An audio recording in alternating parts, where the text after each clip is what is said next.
2023년도만큼은 아니라고 하거든요. 그래서 2023년도는 심리적으로 위축이 굉장히 많이 됐어요.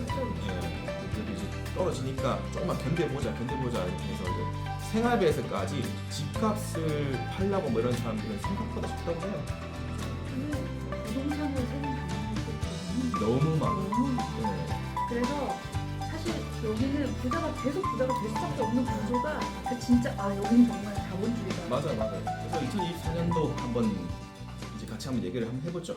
2024년도 금리는 어떻게 될 것인가. 그냥 뭐 네, 이제 낮아진다는 게 굉장히 많이 나왔어요 뉴스도. 네, 이 미국의 파월 씨가 이제 내려간다고 이제 얘기를 했고, 이번에도 2024년도 커머웰스, 이제 호주에서 가장 큰 은행이죠. 커머웰스 뱅크에서 금리를 크게 하락할 거라고 예상하고 있다고. 크게 하락했으면 좋겠다. 그러니까 다들 내 예상이 그렇지. 틀렸으면 좋겠다. 나는 조금만 떨어질 거라 그랬는데 그래요? 크게 떨어졌으면 좋겠다. 크게 하락할 거라고 그런 뉴스가 나왔어요. 뉴스가 이제 이번 나온 지 얼마 안 됐습니다. 뭐 일주일 전인가? 그래서 제가 좀 자료로 나갈 건데요. 조금만 읽어보면은 2024년 9월부터 이제 12개월을 거쳐서 0.75%를 인하할 거라고 믿고 있습니다. 금리가 이제 3.35에서 3.6%로 하락할 수 있다고 말을 해요. 그 뉴스 링크를 좀 같이 넣을게요. 이게 보면은 이제 뭐 좋은 뉴스죠. 저희한테는 이제 그죠. 금리가 하락한다고 하니까. 금리가 하락해야 이자율이 하락이 되니까. 네, 물가가 많이 잡혀지고 있다고 이런 좋은 소식이니까요. 우선 금리는 이제 다들 이제 큰 은행에서 이미 내려간다고 예상을 하고 있긴 합니다. 그게 이제 언제냐? 그거 네. 이제 사람들이. 그리고 이제 부동산 상승하는 게 저는 어디서 좀 느꼈냐면, 사실 2023년도가 좀 불안한 시기였지만 렌트비가 계속 오르는 거예요. 맞아. 네, 렌트비가 전 멜번에 있으면서 이제 느끼잖아요. 계속 오르는 거예요, 렌트비가. 그래서 집 가격이 내리지 않겠는데라는 느낌이 들더라고요. 그 내리지 않더라고요. 렌트비가 내릴 이유가 없죠. 렌트비가 내려가면 몰라. 맞아. 올라가는데 집 가격이 내려가는 건 불가능한, 말이 안 되죠. 말이 안 되잖아요. 지금도 렌트 가격이 너무 힘들어요. 시티는 시민들이 지금 저희는 임대를 안 하잖아요. 근데 계속 이제 저한테 좀 도와달라고. 왜냐면 집을 구하다 진짜 제가 이거는 이런 말 하면 좀 그렇긴 한데, 제 고객 중에 한 분은 정말 통장에 캐시가 많거든요. 그 잔고 증명을 해도 렌트를 못 구해요. 맞아요. 진짜로 1년치를 한꺼번에 준다고 그래도 안 돼. 맞아. 진짜 렌트가 너무 힘들고 렌트비 더 준다. 음. 더 준다고 해도 안 돼. 맞아요. 진짜 그거 진짜 너무 힘들었습니다. 너무 힘들어요. 그래서 렌트비가 어쨌든 쭉쭉쭉 상승하고 있는데, 그때 이제 제가 받는 느낌이죠. 집값 안 깎이겠는데. 근데 진짜 안 깎이더라고요. 그래서 이 렌트비가 깎이지 않는 이상, 렌트비가 그래도 계속 유지되고 올라가는 이상, 2024년도에 렌트비가 또 오른다는 전망이 있잖아요. 그럼 집값이 깎일 수가 없어요. 그냥 그것만 쉽게 봐도 됩니다. 렌트비가 오르냐 내리냐, 그것만 봐도 수요와 공급을 볼 수 있기 때문에, 그것만 봐도 이제 집 가격이 여기 집 가격이 어떻게 되겠냐, 그런 걸 좀 느낄 수 있죠. 하우스 렌트비도 계속 오르고 있거든요. 네, 하우스 렌트비도 오르고 뭐 아파트도 당연히 오르고 다 오르고 있어요. 다. 이제 위치에 따라도 다양하게 오르고 있기 때문에, 그래서 이제 그 부동산은 수요와 공급을 따라갈 수밖에 없습니다. 아무리 뭐 금리가 뭐 0%라도 수요가 없으면은 당연히 집값은 내려가죠. 누가 들어와서 살 사람이 있어야 집값이 올라가지. 수요와 공급을 철저하게 따르고 있어요, 부동산은. 근데 지금 문제 중에 한 개가 공급이 수요를 따라갈 수가 없잖아요. 그 호주가 이 건설이 너무 비싸니까 2024년도에도 다들 그런데 이제 공급이 수요를 따라가지 못한다, 이런 게 계속 쭉쭉 유지가 될 거예요. 이 그래프만 보더라도 이게 이제 파란색 선이 수요고요. 사람 수니까 수요고, 이제 빨간색이 공급인데요. 이 공급이 이제 점점 이제 더 낮아지는, 수요를 따라가지 못하는 이런 거기 때문에 집 가격이 유지가 되고 더 오를 수밖에 없다. 그래서 지금 사실 그 자재비도 많이 오르고, 그래서 지금 이제 예전에 그런 거 있었어요. 멜번은 땅 사서 집 짓는 거 있잖아요. 물론 이제 중국인들이 워낙 그런 투자 많이 해서 돈 진짜 많이 벌었거든요. 근데 지금도 사실 그 시장이 나쁘지 않아요. 이자율이 좀 높아서 지금 좀 힘들긴 한데, 왜냐면은 아무래도 이제 은행 돈으로 하니까. 근데 이제 제가 이제 유튜브에 다룰 건데, 저희가 이제 저희 회사가 계속 이제 디벨롭을 한번 해볼까 이렇게 생각을 하고 있거든요. 그래서 최근에 저희 공동 대표 친구가 땅을 사서 지금 타운하우스 세 채를 지어서 지금 그 견적을 뽑고 있는데 자재비가 진짜 너무 많이 나와요. 그렇죠. 그러니까 그러면서 이제 이 친구랑 나랑 항상 얘기를 하는 게, 왜냐면 이제 같이 이제 저희는 같이 이제 정보를 다 공유를 하니까.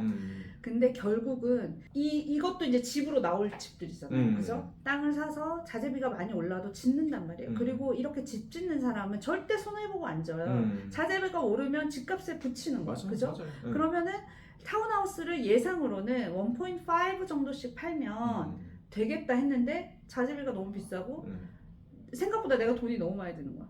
1.7에 팔아야 될 수밖에 없는 구조가 된 거예요. 그렇게 되면 결국 새로 나오는 물량이 쏟아지는 거는 어쨌든 지금 가뜩이나 공급도 적은데 그렇게 집이 나왔어. 그럼 이거는 또 이게 안 팔리냐? 비싸서 안 팔린다가 없어. 여기는 비싸도 팔린단 말이에요. 왜냐? 공급이 부족하니까. 그렇죠. 그래서 지금 그렇게 프로젝트를 문의하시는 분들 되게 많은데, 그래서 저희도 이제 저희가 짓고 저희가 팔고 약간 이런 것도 생각을 하고 있거든요. 그래서 그런 이제 공부를 좀 하고 있는데, 진짜 이래서 집값이 또 오르겠구나. 그 생각을 제가 했어요. 맞아요. 네, 이래서 결국 또, 공급도 부족한데 맞아요. 수요는 많고, 네, 근데 또 자재비도 올랐으니까 네. 그게 집값에 붙고, 맞습니다. 결국 이 타운하우스가 1.5여야 되는데 1.7이 되면 이 옆에 있는 그냥 하우스는 당연히 더 비싸게 파는 거예요. 맞습니다. 그러니까 이게 전반적으로 다 오르는 거야. 부동산 형성이 그렇잖아요. 옆집이 얼마나 팔렸냐. 맞아. 네. 대부분 옆집, 가격 형성이 옆집 옆집 팔렸냐 팔렸냐로 이럴 때지. 되니까. 뭐 그런 것보다도 그렇죠. 네, 맞습니다. 그래서 인구 증가 이것도 좀 빠져나올 수 없는데, 이제 매년 이렇게 이제 40만 명, 작년에 2023년도에 50만 명이 들어왔죠. 계속 들어온다고 합니다. 이게 좋아지지 절대 나빠지지 않아요. 왜냐면 호주 정부는 알고 있어요. 얼마나 이민자분들이 중요한지. 그리고 호주가 또 이제 이민 국가잖아요. 굉장히 다문화잖아요. 다문화 국가니까 이게 또 잘 돼 있어요. 이런 인종차별이라든지 굉장히 좀 시리어스하게 다루고, 그리고 또 조용하고 굉장히 안전하고, 그래서 좀 잘 돼 있기 때문에 사람들이 계속 들어올 겁니다. 사람들이 계속 들어올 거예요. 예, 요즘에 저는 이제 한국에서 많이 들어올 것 같아요. 이제는 사람들이 이제 저희 이제 시드니 세미나 하고 한국 가서 세미나 해야죠. 맞아요. 저희 한국에 있는 고객님도 오고 싶은 분들 너무 많고, 저 다 멜번이 약간 교육의 도시라 그렇게 알려져서 그런지 모르겠는데, 예, 지금 멜번을, 왜냐면 시드니로 옛날에 많이 갔잖아요. 시드니가 집값이 너무 비싸고 임대비가 너무 비싸니까 멜번이나 브리즈번을 많이 틀더라고요. 왜냐면 이제 살아야 되는 거가 있으니까. 그래서 저희가 또 시드니 세미나가 성공적으로 이루어지면 저희가 이제 또 한국도 가서 한국 고객님들 만나고. 그리고 이제 시드니는 이제 사람들이 너무 복잡하다고. 좀 멜번이 이제 또 이제 이쁘고 좀 예술적인 서울이잖아요. 서울. 우리는 약간 뭐라 해야 되지? 부산? 대구? 어떤 분이 그러던데 양양 정도 아니야? 그 정도 아닙니다. 한 부산 정도 되지 않을까? 부산 정도 되는 거 같아요. 그렇죠. 그래서 다른 이제 전문가분들이나 다른 은행이나 예측하는 걸 좀 한번 보자고 하면, 커머스 뱅크는 멜버른이 2024년도에 가장 많이 오른다고 하더라고요. 5% 이제 시드니에서 4%. 왜냐면 작년에 들어왔을 때 올랐어야 되는데 들어올랐기 때문에 너무 많이 빠져나왔는데 그 밀물처럼 나간 게 올해는 이제 좀 잘 들어오고, 멜번이 좀 오른다고 합니다. 제가 이제 뉴스를 찾아보다가 봤는데, 여기 이제 업계 최고 전문가분들이 2024년도에 호주 부동산의 전망을 이제 예측을 했어요. 여기 다들 굉장히 유명하신 분이고요. 이 성함은 이제 켄트라든가 레이 화이트 수석 경제학자, 레리다 구니스비, 그리고 이제 프롭트랙스 경제연구 전무이사 카메론 커서님, 이 세 분이 굉장히 유명하신 분이에요. 여기 부동산 업체에서는. 이분들이 이제 말하는 거는 2024년도는 그래도 무조건 성장한다. 느리든 빠르든 폭발하든 상승은 한다. 절대 깎이진 않는다. 상승은 한다. 그 이유를 제가 뽑아봤는데요. 켄트 라이너 씨는 이제 이번에 이렇게 금리가 올랐음에도 불구하고 그 심리적 위축감에 대량으로 투매되는 경우를 본 적이 없다고 해요. 그게 어떤 얘기를 의미냐면, 지금 한국이 지금 그렇거든요. 한국이 지금 대량으로 매물이 쏟아지고 있다고 합니다. 다들 지금 한국이 좀 어려워요. 네, 좀 많이 어렵죠. 중국도 마찬가지고. 그게 왜냐면 무섭잖아요. 이제 경제가 어떻게 될지도 모르고, 그다음에 이제 출산율도 굉장히 낮으니까 인구수가 계속 줄잖아요. 한국 보면은 노인들이 늘고. 그러니까 자기들이 생각했을 때 뉴스만 봐도 무섭거든요. 그래서 엄청나게 많이 나온다고 합니다. 금리도 금리지만 연끌족이 많잖아요. 또 한국은. 호주는 연끌이 거의 없어요. 연끌 저는 완전 반대예요. 예, 연끌은 절대 하시면 안 되고 예, 연끌이 거의 호주는 없는데 한국은 전세라는 개념이 있어가지고 연끌을 많이 합니다. 갭 투자 뭐 이런 거. 네. 근데 또 그걸로 많이 버신 분들 많던데요. 옛날에는 맞아. 그죠? 이제는 안 돼. 전세 사기 들어보셨죠? 제 친구도 당했습니다. 전세 사기. 예, 그거는 그러니까 집값이 전세 가격보다 이제 가져가지고 그 사람들이 이제 먹튀를 하는 거예요. 아니 한국에 집이 막 1,000채 있고 이런 사람 들어보셨어요? 다 전세. 예. 전세를 이렇게 호주는 그런 게 없어요. 그래서 거품이 없어요. 한국은 올라갔다 내려갔다 하는 게 완전 미친 듯이 올라갔다 내려갔다 하잖아요. 뭐 20% 올랐다가 뭐 다음 달에 갑자기 10% 떨어졌다가 막 난리가 나는데 호주는 그런 거 없습니다. 안전하게 가장 크게 떨어진 게 히스토리적으로 10%가 떨어졌어요. 근데 한국은 뭐 30% 40% 지금 요즘 반값 됐다고 하더라고요. 그러니까 그렇게 부동산이 그렇게 떨어지면 네, 무슨 마음입니까? 얼마나 속상할까요? 사람들이 다. 네. 그 융자를 막 했을 거예요. 네, 그냥 연끌로 해가지고 그러니까. 그러면 가슴 내 툭 터지죠. 이코티가 그냥 다 날라가는 네, 다 거잖아요. 날라가죠. 난 가만히 앉아서 돈을 그냥 네. 그러니까 부동산을 사서 돈을 잃는 구조가 호주에는 없으니까 없어요. 그렇게 될 수가 없어요. 그게 좀 요즘은. 약간 되게 한국은 전세가 진짜 큰 문제예요. 전세가 굉장히 큰 문제입니다. 그걸로 이제 돈을 전세금을 받아서 그걸로 다시 투자하고 이렇게 하는 거거든요. 예, 그래서 이 켄트 라인더시는 이제 대량으로 투매되는 적을 본 적이 없다. 그러니까 막 이렇게 매물이 갑자기 확 나온 적이 본 적이 없기 때문에 이제 2024년도에도 상승을 할 것이다. 이게 모기지 클리프라고 하는데 이제 모기지 그것 때문에 굉장히 문제가 돼서 경제적으로 문제가 돼서 이렇게 판다는 사람이 조사해 보니까 생각보다 그렇게 많지는 않았다. 견디더라. 라고 말씀을 하시고요. 여기 쿠셔라는 분은 가격이 계속 상승할 것으로 예상이 되지만 그래도 좀 더딘 속도로 예상이 된다고 말씀을 드려요. 이거의 이제 문제는 이제 아까 하신 이제 그 융자가 이제 뭐 5년 아까 잡으셨으니까 그게 이제 끝났으면 어떤 분들은 힘들 거 아니에요. 네. 힘든 분들은 나올 수밖에 없죠. 근데 이제 이번 2024년도가 이제 그런 분들이 많이 나오긴 하니까 세컨 하우스로 더딘 그래도 이제 상승은 한다. 왜냐면 2023년도만큼은 아니라고 하거든요. 그때 2023년도는 심리적으로도 위축이 굉장히 많이 됐잖아요. 진짜 위축됐죠. 근데 그래도 이제 떨어지니까 조금만 견뎌보자 이렇게 해서 이제 생활비에서까지 집값을 팔려고 뭐 이런 사람들은 생각보다 적다고 해요. 호주는. 그렇죠. 지금 렌트비가 올랐기 때문에 맞아요. 내가 이 이자를 버티려고 하는 게 낫지 않을까 이런 생각이 드는. 딴데 어쨌든 또 오를 건데 근데 네. 이제 렌트비는 다 날아가는 돈이잖아요. 맞아요. 그러니까 내가 근데 어차피 만약 렌트비하고 이자율하고 차이가 너무 많이 나면 사실은 뭐 그런 팔려고 하는 생각이 있겠죠. 근데 맞아요. 많이 차이가 없으면 내가 버티자 네, 이런 생각을 하실 것 같아요. 네.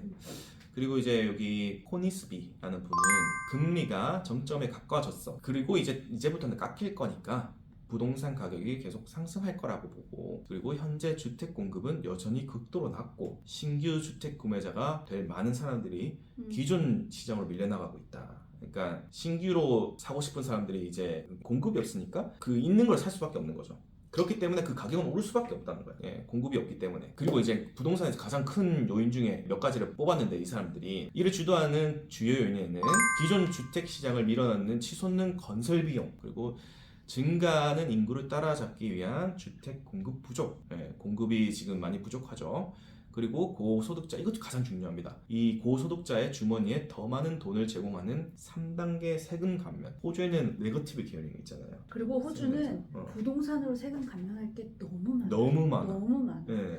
그래서 사실 여기는 부자가 계속 부자가 될 수밖에 맞아요. 없는 구조가 네. 그 진짜 여긴 정말 자본주의다. 맞아요. 그리고 사실 한국은 규제 있죠. 몇 채 못 사고 맞아요. 뭐 이런 거. 여기는 규제가 없어. 네. 내가 여긴 10채를 사도 돼. 그러니까 맞아요. 이게 문제가 뭐냐면 누구는 평생 한 채를 꿈꾸면서 한 채를 겨우 산다면 가뜩이나 공급이 부족한데 수요는 많은데 10채 가진 분이 11채 사는 거야. 맞아요. 그런 분들 너무 많아요. 맞아요. 왜냐 호주 부동산은 계속 그냥 오르기만 했지 맞아요. 떨어진 적이 없으니까. 아니, 물론 이제 뭐 주춤한 적도 있고 뭐 이렇게 좀 어차피 장기로 보잖아요. 이 투자자들은 그냥 장기로 보고 그냥 사는 거거든요. 그리고 이게 그대로 자식한테 가거든요. 맞아요. 그러니까 내가 죽어도 그럼 뭐 증여세가 있어, 상속세가 있어. 네.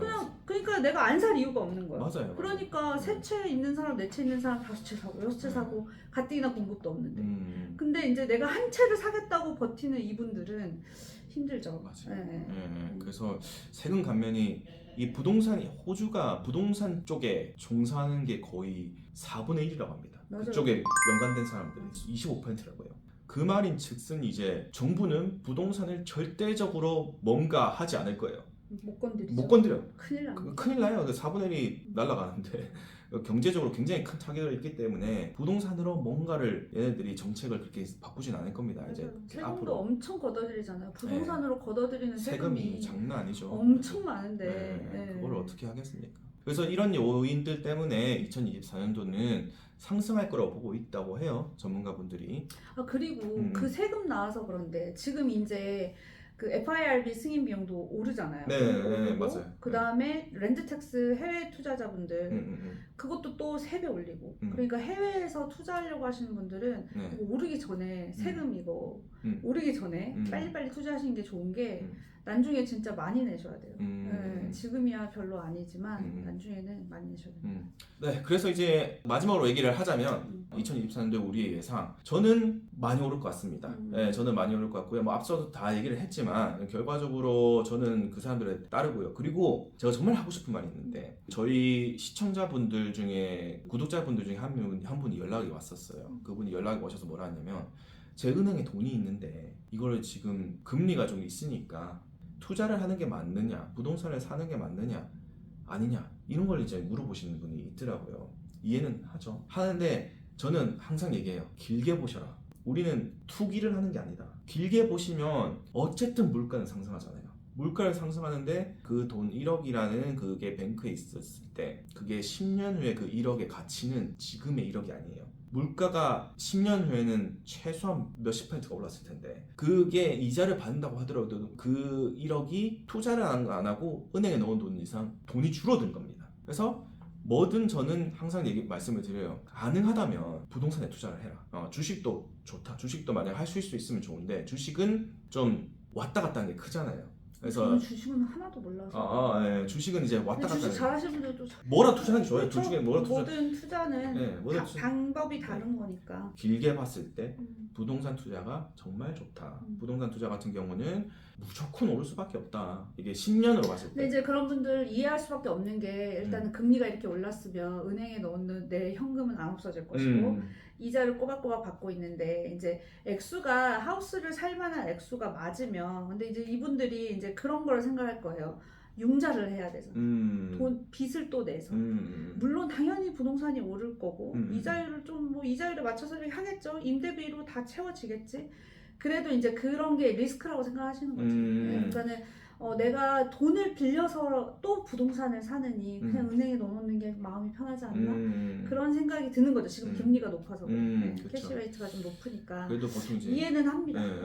이해는 하지만 저는 이제 길게 보셔라. 무조건 길게 보셔야 된다. 1, 2년 보시는 게 아니다. 그래서 길게 봤을 때 지금이 가장 싸다. 그리고 그런 거 있잖아요. 융자 나이 제한 있잖아.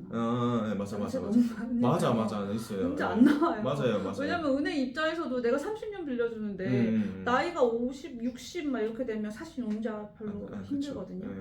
그러니까 또 만약에 융자 하실 수 있을 때 저는 융자 하실 수 있으면 물론 이제 이게 맞아야지 너무 이렇게 영끌 하시거나 너무 무리한 투자는 안 돼요. 왜냐면은 어떤 일이 어떻게 발생할지는 모르지만 아무리 안전한 호주라도 그래서 일단은 할 수 있으면 이게 부동산 투자는 이게 안전하기 때문에 할 수 있으면 하지만 또 너무 무리는 하지 마세요. 네, 절대 저는 무리하라고 제 전 재산을 부동산에 박으면 절대 안 돼요. 그리고 저는 투자는 약간 분산 투자도 나쁘지 않은 것 같아요. 맞습니다. 네, 분산 투자 하시는 것도 나쁘지 않고 그리고 이제 항상 그 집 부동산을 하려고 고민하시는 분들이 대부분이 내가 딱 그 금액이 딱 그런 거 있잖아요.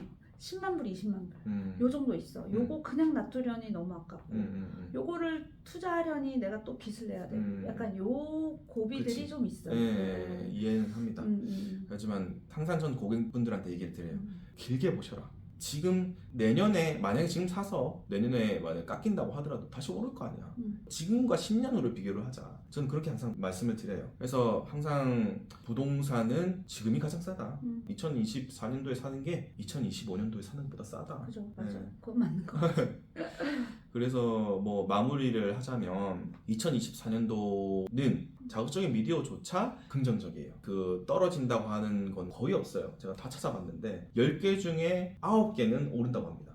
10개 중에 9개야. 근데 나는 그런 거 같아. 지금 부동산 사시는 분들이 오늘 오느냐 내일 오느냐가 중요한 게 절대 아니라 중요하지 않아요. 내가 뛰어 들어가는 순간이 되는 거잖아요. 맞아요. 그러니까 맞아요. 어차피 장기로 보는 거라서 내가 내년에 떨어질 거라고 뭐 그러니까 그 타이밍을 보는 것 같아요. 내가 들어가고 싶은 타이밍이 지금이 나은지 내년이 나은지 그냥 그런 거를 보는 맞아. 거지. 뭐 내년에 떨어질까봐 올해 집을 안 사고 막 사실 이렇게 하는 게 사실 여기 의미 호주랑은 좀 안 맞아요. 맞아요, 네. 맞아요. 한국은 또 그럴 그럴 수 수 있어. 있어. 근데 우리가 또 상대하는 분들이 한국 분들이니까 워낙에 또 그런 세상이, 경험들이 그렇죠. 많을 거잖아요. 네. 그래서 정말 충분히 이해하는데 장기로 보고 어쨌든 여기는 항상 올해가 내년보다 낫고 싹. 네, 들어가는 타이밍도 항상 빨리 들어가는 게 좋아요. 맞아요, 네. 맞아요. 네, 그래서 항상 길게 보셔. 맞아. 네, 지금 내년에 만약에 장기로 봐야 돼. 무조건 장기로 보셔야 돼요. 네. 여기는 올해 사서 내년에 팔 거면요 사지 마세요. 맞아요. 절대 사면 안 돼요. 3년 안에 팔 생각이면 절대 사면 안 저는 돼요. 3년 안에 팔고 뭐 이거 할 거예요. 뭐 5년 안에 팔고 아니 그러면 굳이 지금 좀 생각해 보시라고 그러잖아요. 왜냐면 그게 이익은 아니에요. 보통 이제 3년 있다가 리파이낸스 하시는 분들 많죠. 그렇죠. 차라리 리파이낸스를 하거나 아니면 여기는 2년 3년 만에 또 하나를 또 살 수 있으니까 그런 식으로 해서 투자를 하시는 분들은 많지만 팔고 뭘 하고 이런 거는 좀 아깝다. 왜냐면 우리가 어쨌든 스탬프 듀티라는 세금도 낼 것이고 네네. 호주 부동산이 3년 안에 뭔가 확 올랐다 이런 것은 없다고 봅니다. 네, 그렇게는 안 될 거고 그래서 항상 장기 투자 그리고 이제 렌트비가 좀 높으니까 이자를 깎아주잖아요. 그거 같은 경우는 굉장히 잘 되기 때문에 꼭 세미나 참석하실 수 있으면 말씀드리는데 절대 후회 안 하실 겁니다. 저희는 팩트 위주 무조건 팩트 위주이기 때문에 둘이 뭉실하게 얘기하잖아요. 네, 팩트 위주이기 때문에 오셔서 한번 경험을 해보시는 게 다른 분들한테 다를 거예요. 저는 감사합니다. 구독 좋아요. 알림 설정